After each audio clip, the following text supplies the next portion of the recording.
This is a sad day.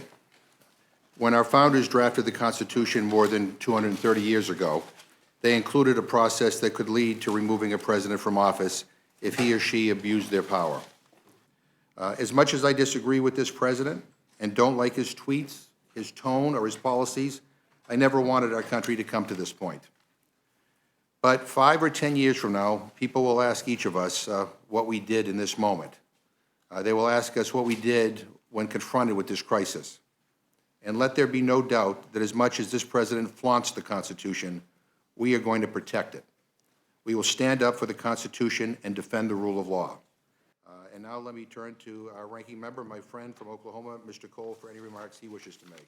Thank you very much, Mr. Chairman. And just let me begin by frankly, we're meeting here today to set forth a process for impeaching a president of the United States. In my view, it's not a fair process, it's not an open process, and it's certainly not been a transparent process. It's been limited and closed, and frankly, I think we're moving toward a preordained result. Over the last month, several House committees have been engaged in what's been called a formal impeachment inquiry, quote, unquote. Of course, there's nothing formal about it other than the Speaker saying so. The House has never voted to conduct such an inquiry, and the committees have operated in the dark without formal authorization on what amounts to nothing more than an expanded fishing expedition. At least today, in my view, the majority is admitting what we all know. That's that the House was not following an appropriate process for impeachment. Well, I do feel compelled to just state for the record that if we're going to talk about process, we ought to respect the constitutional authority of the House of Representatives.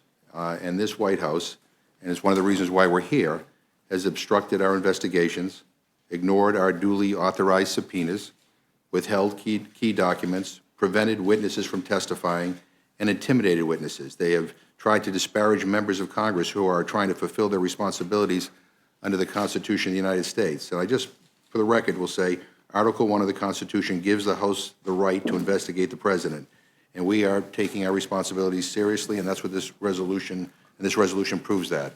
The only reason for including these committees is an attempt to uncover an impeachable offense in President Trump's tax returns. This is continuing a fishing expedition to see if we can't find something on which to impeach the president. It is not part of the complaint that I believe Mr. Schiff has brought to us surrounding the whistleblower. Thank you very much. Some people call it a fishing expedition like you. Others call it congressional oversight. I want to yield to Mr. Perlmutter, who's also on the...